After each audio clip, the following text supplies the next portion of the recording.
Assalamualaikum warahmatullahi wabarakatuh. Pemirsa setia channel 7 Sudut, gimana nih kabar kalian? Sehat kan? Alhamdulillah. Semoga kita semua senantiasa diberikan perlindungan oleh Allah Subhanahu wa Ta'ala dari segala mara bahaya yang akan maupun nyaris menimpa kita. Kembali lagi di channel 7 Sudut, di mana di channel ini kita akan fokus membahas seputar kisah-kisah gaib ataupun kisah-kisah horor yang tersebar di Nusantara. Seperti kisah kali ini, kisah yang berjudul Istri Orang Bunian. Gimanakah keseruan ceritanya? Langsung aja, ceritanya mulai dari sini. Pirda mendengar barang jatuh dari dalam kamar sempit miliknya yang akan ia tempati selama 1 bulan ini. Kedua alisnya menyatu bingung. Perasaan gadis sudah keluar deh. Siapa yang ada di kamar? Pernyataan itu membuat Pirda sedikit takut, sebab ini adalah malam pertamanya di tambak di perbatasan antara hutan rimba dan perairan luas. Jika bukan karena ayahnya yang sakit dan membutuhkan pengganti seseorang untuk menjaga tambak, Pirda tidak akan mau melakukannya. Terlebih, seseorang yang akan dipekerjakan ayahnya baru akan datang 1 bulan lagi. Untuk itu, Pirda akan mencoba untuk tetap bertahan di sini selama itu. Sebelum ia pergi mengecek kamarnya, ponsel miliknya berdering. Telepon itu dari ibunya. Karena tidak ada wifi, Pirda terpaksa harus mengeluarkan biaya besar untuk membeli paket data yang harganya lumayan mahal dari biasanya. Hal ini ia lakukan meskipun sinyal di sini kadang ada, kadang hanya sebentar, kemudian hilang sepenuhnya. Setelah berbicara dengan ibunya yang menanyakan semua, Pirda akhirnya menutup ponsel dan menatap pintu kamarnya dengan takut-takut. Namun, ia tetap berjalan mendekat dan membuka pintu kamar perlahan. Ada orang di dalam?" tanyanya entah pada siapa. Cahaya samar dari lampu minyak yang menggantung di samping meja di atas lemari kecil, tempat menyimpan baju, menerangi kamar kecil ini.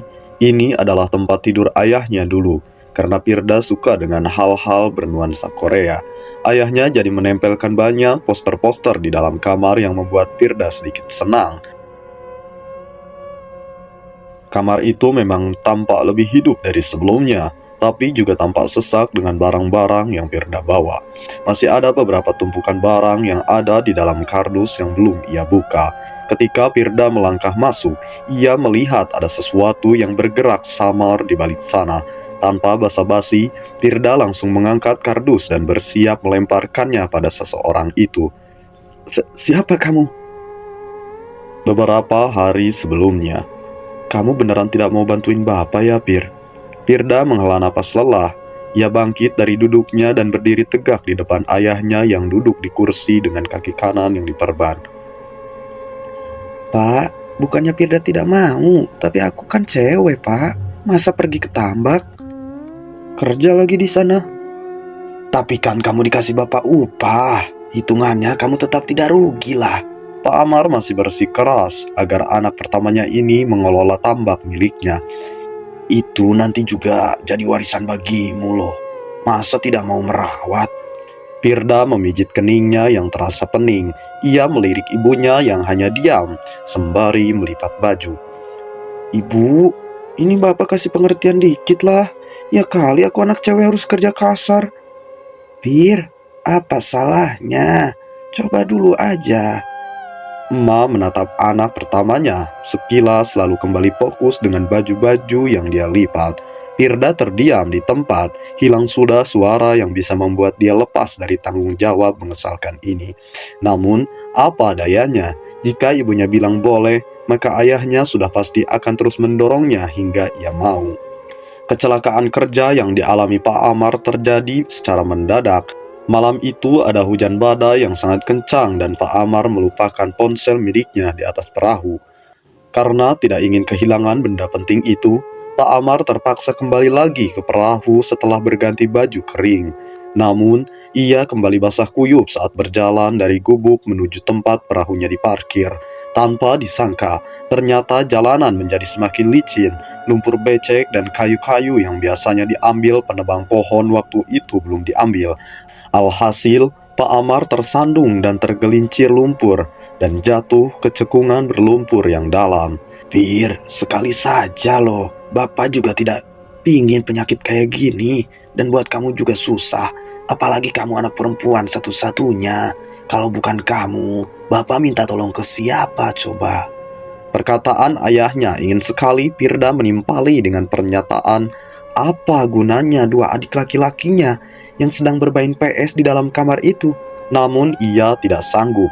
Wajah ayahnya sudah lemas dan menatapnya penuh haru. Tapi benar juga, tidak ada yang berharap ditimpa musibah seperti ini kan? Firda juga berusaha memahami kesulitan ayahnya. "Ya sudah pak, mau gimana lagi? Aku mau." Persetujuan itu disambut dengan senyum lebar Pak Amar dan tatapan khawatir dari Bu Emma. Firda memutuskan untuk masuk ke dalam kamar dan mempersiapkan apa saja yang dibawanya nanti. Meskipun hanya 1 bulan, ia tidak bisa meninggalkan sesuatu yang menurutnya penting seperti speaker musik, laptop, handphone, dan juga selimut serta guling kesayangannya. Bu Emma masuk ke dalam kamar Firda. Tidak lama setelah Firda menempatkan koper yang telah tersusun rapi di samping lemari, "Fir," panggilan itu membuat Firda menoleh sambil menyeka keringat yang membasahi dahi. Apa bu? Sudah semuanya? Perlu ibu bantu tidak?" tanya Bu Emma sembari berjalan mendekat. "Tidak perlu bu, semuanya sudah selesai kok," tunjuk Firda pada koper miliknya. Sejenak Bu Emma tidak habis pikir dengan anaknya. "Fir, ini kan kamu mau ke tambak, bukan mau pergi piknik atau studi tour. Kenapa kamu harus bawa koper segala?" Ya kan banyak yang harus dibawa bu. Kalau tidak masuk koper, mau masuk kemana lagi?" Firda merebahkan dirinya di kasur empuk yang sudah 20 tahun dia tempati. Suara embusan nafas Bu Emma terdengar di telinga Firda, mencuri atensinya dan ia kembali menegakkan punggung. "Pak, ibu kesini mau apa?" "Tidak nak, cuma mau tanya, kamu mau bawa makanan kayak gimana?" Malam itu Firda mengatakan semuanya pada ibunya, apapun yang mungkin ia butuhkan di tambak selama 1 bulan. Meskipun semua itu terdengar aneh, Bu Emma tetap menyanggupinya dan berkata akan menyediakan semuanya. "Kamu di sana harus hati-hati ya, Nduk. Ibu tidak mau kamu sakit kayak bapak. Kamu juga di sana tidak sendirian. Ada Kang Adi yang akan menjemputmu," ucap Bu Emma sebelum keluar dari kamar Firda. Firda hanya menganggukkan kepala dengan singkat. Setelah pintu kamarnya tertutup, Firda menghela napas pasrah. Pundaknya lunglai, dia terbaring di atas ranjang. Firda tahun ini memasuki usia 25, sedangkan adik-adiknya masih sekolah. Jarak umur mereka cukup jauh. Mungkin itu yang menjadi pertimbangan Pak Amar menyuruh Firda mengelola tambak sebelum pekerja yang direkrut ayahnya datang. "Baiklah, hanya 1 bulan." Keesokan paginya semuanya sudah siap. Firda terbangun pukul 6 pagi. Ketika dia bangun, ibunya sudah menyiapkan apa saja yang dibutuhkan Firda. Tidak berselang lama setelah mandi, Kak Adi, adik ayahnya yang paling bungsu pun datang. Firda memanggilnya kakak karena selisih umur keduanya hanya berbeda 5 tahun. Kak Adi juga tidak terlihat tua meskipun sudah 30 tahun. Wajahnya masih tampan dengan badan tinggi besar yang membuat banyak sekali orang tua melamar Kak Adi untuk putri mereka. Sayangnya, entah kenapa, Kak Adi selalu menolak semua lamaran yang datang kepadanya. Padahal Kak Adi belum juga menikah sampai sekarang. Hal itu sontak saja memancing rasa penasaran Firda. Melihat ayahnya berjalan perlahan masuk ke dalam kamar menjauh dari kerumunan bapak-bapak yang ikut menjemputnya. Firda mengikutinya ke dalam. "Bapak," panggilnya penuh bisikan. Pak Amar dengan langkah terpincang-pincang menggunakan alat penyangga untuk berjalan menatap Firda. "Londo, kenapa kamu itu? Bikin kaget bapak saja." Pak Adi tertawa dan mendekat lalu berbisik. "Pak, kenapa sih Kak Adi belum menikah? Bukannya kemarin ada omongan mau menikah sama anaknya Bu Surti ya?" "Gosip aja kamu ini," tegur Pak Amar tidak peduli. "Ayolah Pak, aku penasaran." Desakan dari Firda membuat Pak Amar kesal. Setahu Bapak, dia sudah punya istri. Hah? Punya istri kayak gimana, Pak? Kan belum ada pernikahan. Firda semakin dilanda rasa penasaran. Kamu nanti di sana jaga diri baik-baik. Kamu mungkin akan cocok dengan istri Omu itu. Firda tetap tidak mendapatkan jawaban yang pasti dari apa yang dijelaskan oleh ayahnya. Bahkan sampai dia naik ke atas perahu dengan kardus-kardus dan koper pink miliknya, Pak Amar hanya melambaikan tangan dan duduk di teras. Rumah Firda memang dekat dengan sungai yang mengalir di sekitar area itu. Ini juga salah satu jalan menuju tambak milik ayahnya. Ibunya juga berdiri berdampingan dengan ayahnya. Dengan wajah kuyu, Firda tahu kesedihan ibunya yang tidak secara gamblang ditunjukkan dan Firda menghargai itu. Mesin perahu sudah menyala. Perlahan perahu meninggalkan pinggiran menuju tengah dan melaju membuat riak di sungai. "Pir, duduk di sini," panggil Pak Asep, salah satu orang yang menjemput Firda. Dengan boneka kentang yang dipeluk Firda, wanita itu mendekat duduk di dalam perahu. Perahu ini milik Pak Amar, memiliki semacam kubah yang menjadi perlindungan panas maupun hujan. Dan di dalamnya juga terdapat karpet dan bangku kecil. Sewaktu kecil, Firda suka sekali main masak-masakan di sana, sembari melihat ayahnya yang mengemudikan mesin perahu menuju tambak. "Kamu ini kan sudah dipasrahkan sama kita. Santai aja, gak usah terlalu ngoyo. Nanti kalau semisal ada yang tidak bisa, langsung cari bantuan," kata Pak Asep lagi. "Iya, Pak, tenang saja. Aku kan juga kuat. Pasti bisa kok," balas Firda dengan percaya diri. Jawabannya itu membuat banyak orang tertawa, termasuk Kak Adi yang baru kembali dari mesin yang menyuruh Pak Asep menggantikannya di belakang. Sekarang hanya ada Firda dan Kak Adi yang duduk di bagian paling depan perahu. Kak Adi mengupas mangga dan menempatkannya di atas piring dengan garpu kecil. "Makan, Fir, perjalanan ke tambak mungkin 3 jam lagi." Firda mengangguk dan mulai memakan mangga yang telah dikupas dipotong kecil-kecil. Melihat pamannya itu membuat Firda teringat kembali dengan jawaban ayahnya tadi pagi. "Kak, kenapa kakak tidak menikah?" Ada batu kecil yang keluar dari mulut Kak Adi. Ia tentu saja kaget dengan pertanyaan yang dilontarkan oleh keponakannya. "Kamu ini tanyanya ada-ada saja loh." "Aku kan cuma tanya." Firda menelan potongan mangga dan mengajukan pertanyaan sekali lagi. "Kata bapak, kakak sudah punya istri di tambak. Benarkah?" Kak Adi menoleh menatap keponakannya dengan raut wajah yang tidak terbaca oleh Firda. "Tidak tahu, lihat saja nanti." Tidak ada lagi percakapan selama 3 jam kemudian karena Firda mulai sibuk dengan ponsel dan foto-foto yang dia abadikan. Sedangkan Kak Adi kembali ke belakang bersama dengan bapak-bapak yang lainnya. Di depan hanya ada Firda sendiri. Wanita itu menatap pohon yang hanya dia temui di sepanjang perjalanan. Pohon-pohon yang tertanam di perairan dangkal tambak yang kadang membuat Firda kebingungan. Mengapa pohon itu bisa setinggi itu? Udara segar mengisi relung hati Firda. Matahari sayup-sayup di atas sana dengan redup yang membuat Firda terbuai. "Tidur yang nyenyak ya, perjalanan masih sangat jauh," ucap seseorang itu. Suaranya lembut dan menenangkan. Dari sudut matanya yang sudah sangat berat, Firda melihat rambut hitam panjang dengan baju motif bunga-bunga berwarna orange. Baru kemudian ia tertidur lelap. Beberapa jam kemudian, Firda merasa ada yang menggoyang-goyangkan bahunya. Matanya terbuka sedikit dan melihat pamannya sedang duduk di sampingnya. "Sudah sampai ya, Kak?" tanyanya yang masih dengan kesadaran yang belum terkumpul. Kak Adi menganggukkan kepalanya dan menyuruh Firda bangun dan bersiap-siap untuk pergi dari perahu. Firda pun bangkit mengucap matanya, menenteng boneka miliknya dan naik perlahan dari perahu ke atas panggung tambak.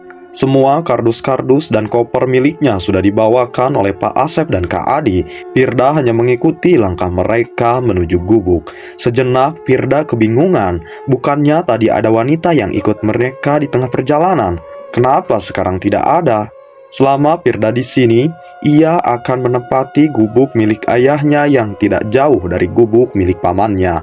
Pukul 15.30, Pirda kembali tertidur setelah memasuki gubuk. Kak Adi hanya bisa menggelengkan kepala dan membereskan barang-barang keponakannya.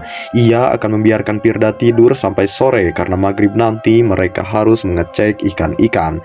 Kak Adi juga akan memberikan pelajaran pada Pirda selama dia di sini sesuai dengan yang diamanatkan kakaknya kepadanya.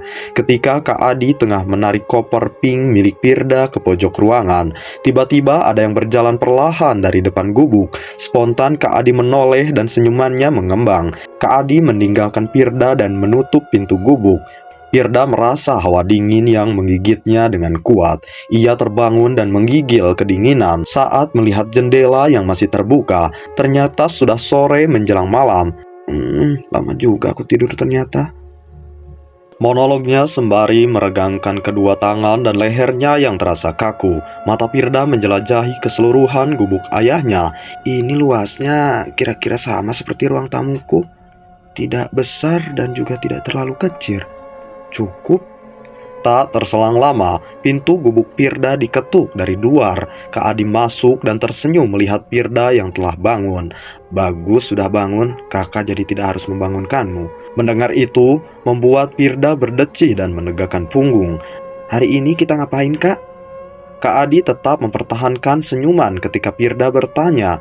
Inilah yang membuat kakaknya itu lebih memilih menyuruh Pirda menggantikannya di tambak daripada kedua anak laki-lakinya. Pirda adalah wanita kuat dan tidak takut apapun. Tipikal anak perempuan pertama yang tegas dan menghargai tugas serta kewajibannya sendiri. Kamu mandi dulu aja, setelah ini siap-siap ya ke tambak. Pirda mengikuti langkah pamannya menuju tempat mandi, hanya sebuah gubuk kecil dengan tong yang berisi air laut yang dingin dan juga asin. Saat mandi, Pirda menyampirkan bajunya di dinding kamar mandi dengan atap yang terbuka. Pirda tidak bisa menjelaskan bagaimana keadaan tambak ayahnya. Yang dia tahu hanya semua baik-baik saja dan selebihnya memberi makan ikan. Karena karung pakan sangat berat, Pak Asep datang dengan membawa gerobak kecil yang berisi pakan yang bisa Pirda tarik untuk memberi makan ikan. Memberi makan ikan cukup 4 kali sehari, pagi, siang, sore, dan juga malam. Jam berapapun ya terserah, kata Kak Adi, sembari jalan menuju tambak miliknya, melewati gubuk milik teman-teman ayah Pirda dan masuk ke gubuk milik Kak Ardi. Pirda memang sengaja jalan di belakang dengan Pak Asep yang mendorong gerobak. Matanya mengabsen deretan pohon-pohon besar dengan ranting yang cukup lebat. Pak Asep juga sesekali menunjukkan gubuk-gubuk milik siapa saja, termasuk Kak Adi. Lalu, ketika matanya jatuh kepada gubuk milik pamannya itu, Pirda melihat ada seorang wanita dengan gaun putih pendek dengan memegang lampu minyak dan menggantungkannya di depan dinding sebelah kanan pintu. Di sini tidak ada wanita, cuma kamu saja. Jadi kalau ada apa-apa langsung kabari saja ya. Bapakmu sudah pasrahkan kamu kepada kami semua. Ucapan Pak Asep terngiang-ngiang di telinga Pirda sampai mereka selesai. Udara yang sebelumnya panas kini terasa sangat dingin membuat Pirda ingin berteriak. Sebagai seorang wanita yang selalu dihadapkan dengan AC dingin dengan rumah yang nyaman, hal semacam ini membuat dia frustasi. Astaga, panas sekali, tapi dingin, teriaknya setelah memasuki gubuk. Sabar, kata Kak Adi dengan tawa kecil. Ada makanan di dapur, jangan mandi, ganti baju, cuci kaki, terus tidur. Hah? Siapa juga yang mau mandi jam segini? Pukul 9 malam. Kalau di rumah ini masih terlalu dini untuk tidur, tapi kalau di sini entah kenapa semuanya terasa lebih larut.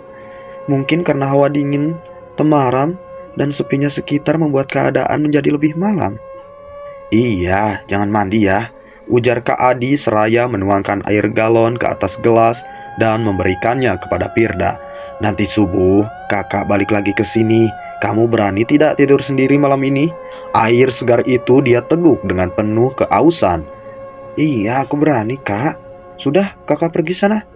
Kak Adi pergi setelah memastikan Pirda harus mengunci pintu setelah dia pulang.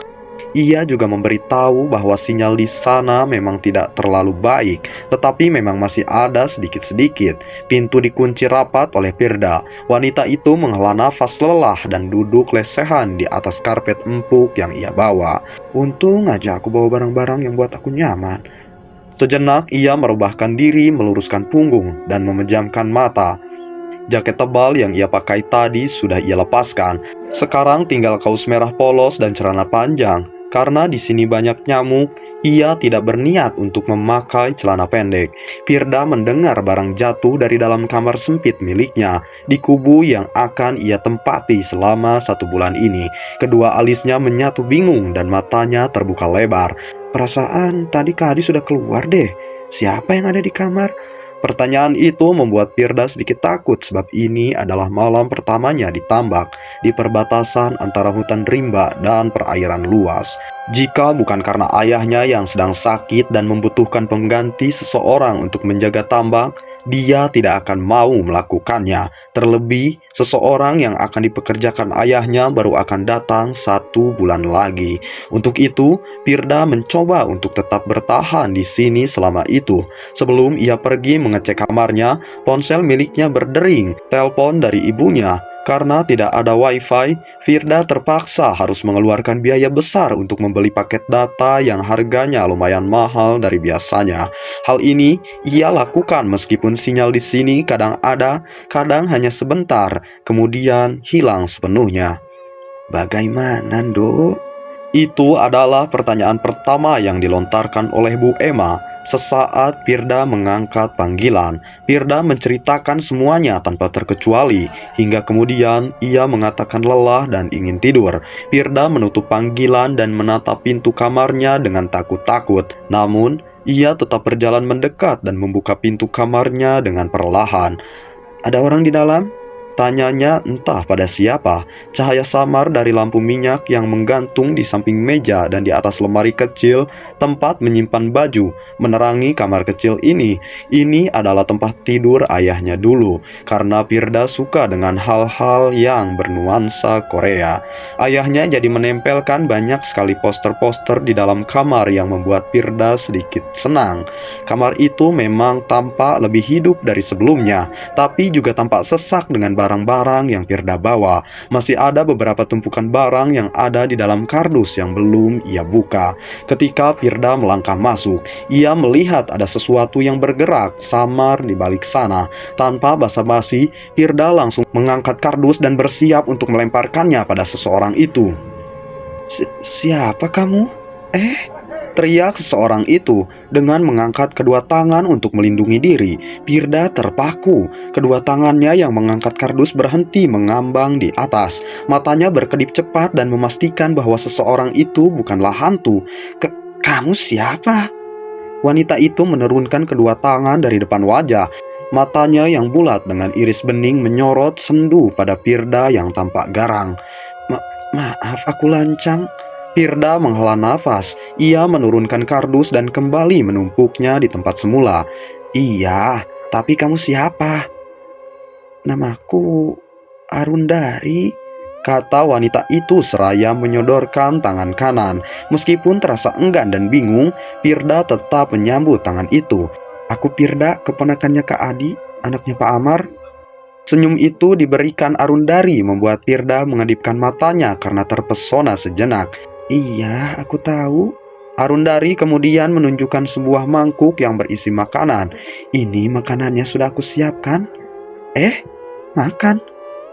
Iya, memang tadi Kak Adi tidak bilang ada makanan. Tetapi pamannya itu tidak memberitahukan bahwa yang memberi makanan itu adalah seorang wanita.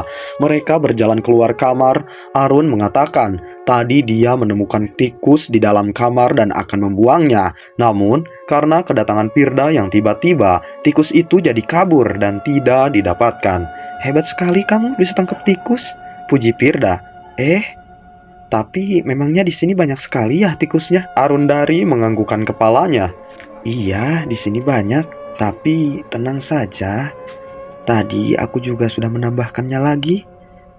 Duduk berhadapan di karpet empuk ruang tamu, Firda hanya duduk manis dan Arundari yang menyiapkan semuanya. Saat Arundari menyebut Kak Adi dengan panggilan Mas, itu membuat Firda tertekun. Tiba-tiba saja otaknya macet dan tidak bisa berpikir jernih. Ayahnya bilang kalau Kak Adi tidak mau menikah karena sudah punya istri dan wanita itu adalah wanita yang sama. Firda lihat saat berangkat pergi ke tambak tadi. Pantes saja Kak Adi tidak mau dijodohkan sama anak pejabat sekalipun. Orang istrinya cantik begini, pinter lagi. Firda seolah melupakan sesuatu hal yang paling penting, bahwa Arundari muncul tiba-tiba dari kamar yang terkunci. Tapi ia mengabaikannya dan memilih untuk makan. Loh, kamu tidak makan juga? Tanya Firda seraya menyendok makanan ke dalam mulut. Makan saja ayo, tidak enak kalau aku makan sendiri. Tidak apa-apa kok, aku tidak lapar. Suara perut keroncongan terdengar dari Arundari. Tak lama setelah wanita itu menolak ajakan Firda makan bersama, hal itu tentu saja membuat keduanya tertawa. Firda tidak bisa menahan rasa geli dengan kejadian itu. Tuh kan, ada yang protes di dalam perutmu. Ayo makan saja. Kamu juga kan yang masak ini semua. Akhirnya keduanya makan bersama. Ini adalah kali pertama mereka bertemu, tapi keduanya terlihat akrab dan berasa nyaman satu sama lain. Firda tidak perlu menanyakan siapakah Arundari, karena ia yakin Arundari adalah istri dari pamannya. Pukul 22:30, awalnya Firda menawarkan akan mengantarkannya kembali ke gubuk pamannya. Namun Arundari menolaknya dan bilang jika ia akan lebih lama di sini dan ia sudah terbiasa berjalan di tengah kegelapan tambak. Keesokan paginya, rasa dingin menggigit setiap inci kulitnya. Firda merasakan menggigil hebat, badannya menggigil dan saat ia berbicara, udara keluar dari mulutnya. Kak Adi dengan santai berjalan memberikan jaket tambahan kepada Firda yang hanya bisa berdiri di depan pintu kamar mandi. Laki-laki itu memakai celana selutut, jaket tebal. Firda bergidik merasakan suhu rendah pagi ini. Keduanya berjalan beriringan. Firda menarik gerobak isi pakan, sedangkan Kak Adi memanggul satu karung pakan di pundak lebarnya. Pak Asep sudah dari jam 3. Beliau memang lebih sering tidur di perahu yang tidak jauh dari tambaknya daripada pergi ke gubuk. Dia lebih baik ke gubuk itu cuma waktu pagi saja, itu pun kadang-kadang. Kak Adi menjelaskan kenapa Pak Asep tidak ikut bersama mereka. Firda hanya bisa menganggukkan kepalanya dan melakukan tugasnya setelah tiba di tempat. Kamu bisa kan balik sendiri? Kak Adi tidak langsung balik ke gubuk. Ia berencana akan membeli kopi dan duduk di warung yang ada di lain tempat. Bisa kok Kak, tidak jauh kan dari sini? Firda mencuci tangannya di pinggir sungai dan kembali naik perlahan di antara tanah basah dan ranting-ranting tambak. Tidak jauh, cuman beda letak tambak lagi saja. Pukul pagi, Firda sampai di gubuk. Tidak seperti tadi malam, kali ini Arundari menunggu di depan pintu, berjongkok dengan tangan yang memainkan ranting melukis di atas tanah. Kamu kesini? Sapa Firda seraya berjalan mendekat. Arundari segera berdiri dan mengangkat rantang makanan yang ia bawa. Aku bawa makanan, sarapan bareng yuk. Firda tersenyum lebar. Masakan Arundari memang sangat enak. Patutlah pamannya itu memiliki istri yang secantik ini. Sebelum masuk ke gubuk, Firda menempatkan gerobak di sisi kanan gubuk, lalu berjalan ke arah kamar mandi untuk membersihkan badan. Sarapan kali ini lebih menyenangkan. Firda memulai bertanya-tanya pada wanita itu dan dijawabnya dengan malu-malu. Hal itu membuat Firda menjadi gemas. Jadi kalian itu ketemu saat kamu tercebur ke tambak dan dikejar-kejar ikan? Tanya Firda dengan wajah geli. Iya, jawab Arundari sembari menahan malu. Waktu itu aku niatnya memang mau cari buah delima yang ada di pinggir sungai. Ternyata malah kecebur ke tambak. Aku terpeleset ke belakang. Firda tertawa, membayangkan adegan romansa antara pamannya yang kaku itu dengan wanita secantik Arundari. Untung saja Mas Adi mau menolong. Kalau tidak, mungkin aku sudah habis dimakan ikan. Tambah Arundari dengan tangan menutupi wajahnya. Pipinya bersemu merah dengan rambut panjang hitam yang turun tanpa membingkai wajahnya. Pirdat masih tertawa. Jika ia jadi pamannya, ia tidak akan melepaskan kesempatan yang sama untuk menyelamatkan wanita cantik dari kemalangan. Hitung-hitung bisa dijadikan istri juga. Kak Adi biasanya sangat suka daun singkong. Kalau kamu kebetulan pulang dari tambak sama bapak, ibu pasti buatkan tumis daun singkong sama ayam goreng buat Kak Adi. Firda mengingat masa kecilnya yang sebagian besar dia habiskan untuk mengikuti kemanapun pamannya itu pergi. Soalnya kalau sama ibu malah sudah dianggap anak bukan adik ipar. Ayundari tersenyum manis. Dia tumpuk piring bekas mereka berdua dan membasuh tangannya dengan wadah air. Aku dulu lumayan sering bertemu dengan Pak Amar, tapi belum pernah bertemu istrinya. Iya, jawab Firda dengan lambat. Kata ayah, aku mungkin bisa cocok sama istri Kak Adi. Dan ternyata benar. Firda ikut membasuh tangannya dan meneruskan kalimatnya. Aku sebenarnya tidak tahu kalau Kak Adi sudah menikah. Soalnya kalau ditanya mau nikah apa tidak, jawabannya pasti aja sama. Apa jawabannya? Tanya Arundari dengan mata tajam yang menyelidiki netra gelap Firda. Ujung matanya yang runcing, selaras dengan bibir tipis dan hidung bangir terlihat menawan dari sisi manapun.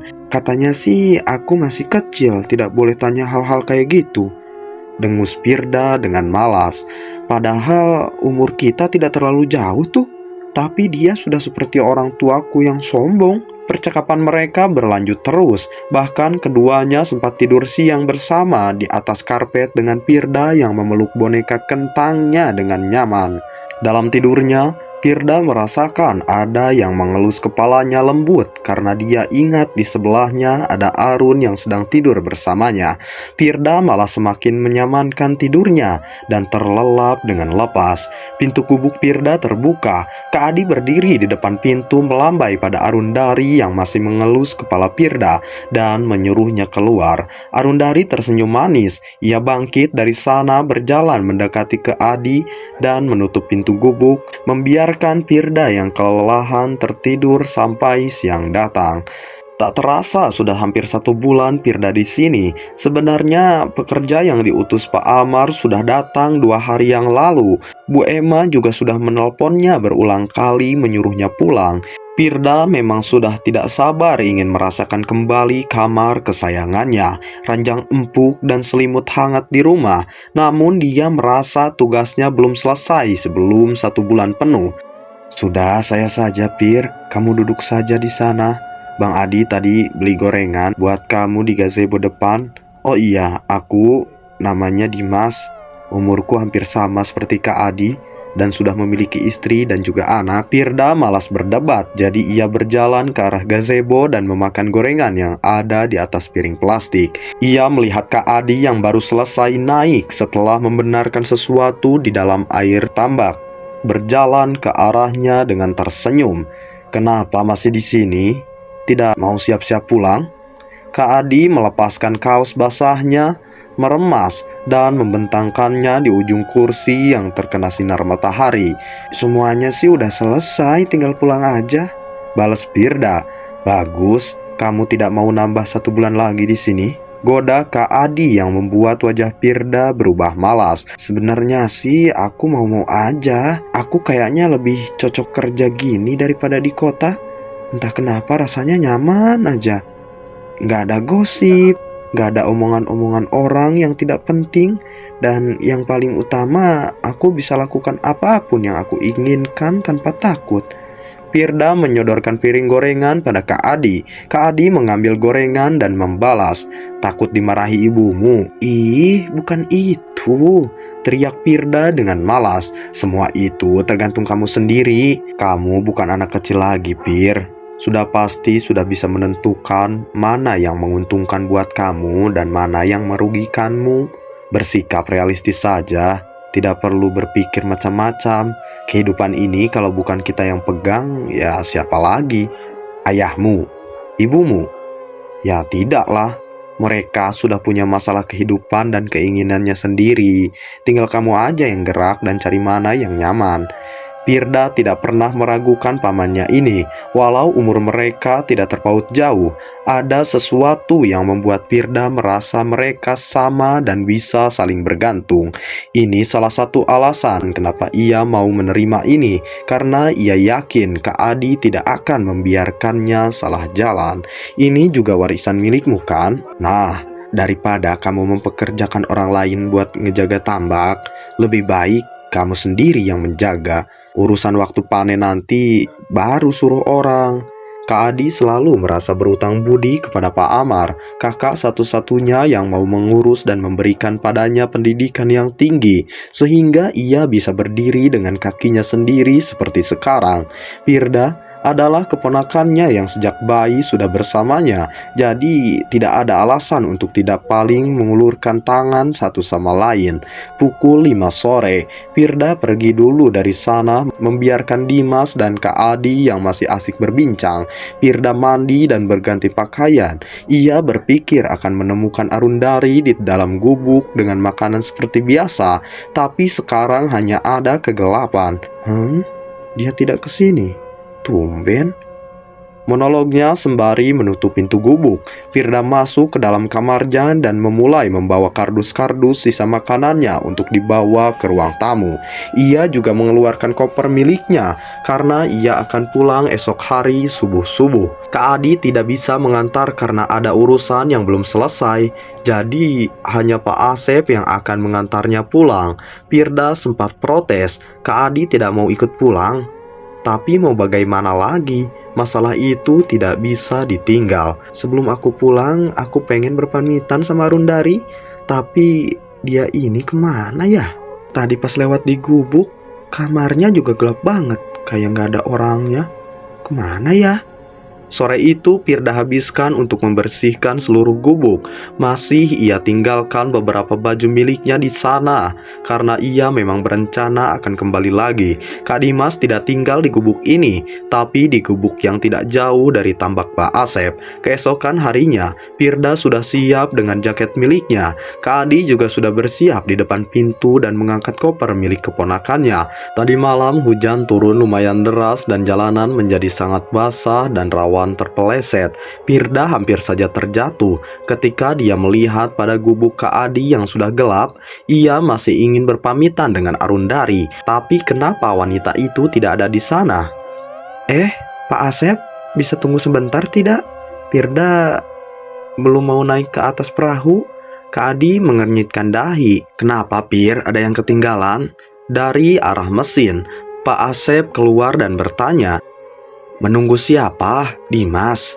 Tidak pak, tapi temanku yang cewek," kata Pirda. "Kamu itu mengada-ngada saja. Mana ada kamu punya teman di sini? Tidak ada cewek di sini, cuma ada kamu. Sudah, ayo pulang." Adi bantu Pirda naik. Kata Pak Amar harus tiba di rumah sebelum jam 9. Soalnya ada pakan yang harus diangkut Pak Asep. Kembali ke belakang tempat mesin, Pirda menatap ke Adi serius. Kakak kenal Arundari kan?" Tanpa bisa menyangkal, Kak Adi pun mengangguk pelan. "Iya, kakak kenal. Dia istri kakak." Adi mengatakan itu dengan suara yang sangat kecil. Tiba-tiba jantung Pirda berdentum. "Dia bukan manusia ya?" Kak Adi menyentuh pundak Pirda dan berbisik, "Kamu harus jaga rahasia. Dia baik kok. Kalau kamu kesini lagi, kamu bisa lihat anak kami." Pirda tidak bisa memikirkan apapun, bahkan setelah ia naik ke atas perahu dan mulai meninggalkan area tambak. Ia sama sekali tidak tahu setelah mengetahui kalau Arundari bukanlah manusia sepertinya. Pirda cuman kesal, kenapa dia tidak sadar jika Arundari bukan manusia setelah hampir 1 bulan bersama. Kepalanya terasa pening dan Pirda merasa lebih baik dia tidur menunggu tiba di rumah. Nah teman-teman, jadi gimana tuh ceritanya tadi? Cerita yang berjudul Istri Gaib ini, apakah ada dari antara teman-teman yang tahu juga kisah ini atau enggak? Ada yang pernah ngalami juga? Ada yang punya juga? Nah kalau punya gimana tuh caranya? Coba mohon di komen di kolom komentar, nanti biar saya pelajari, kan lumayan juga tuh ya. Nah, Nggak, teman-teman, teman-teman, jadi bercanda. sampai sini dulu aja ya cerita yang berjudul Istri Gaib ini. Nantikan video-video selanjutnya. Ya sudah, saya Feng harus segera pamit karena habis ini ada kencan bersama Ayundari ya. Ya sudah teman-teman, saya Feng selaku host dari channel 7 Sudut harus segera pamit undur diri. Billahi taufiq wal hidayah. Assalamualaikum warahmatullahi wabarakatuh.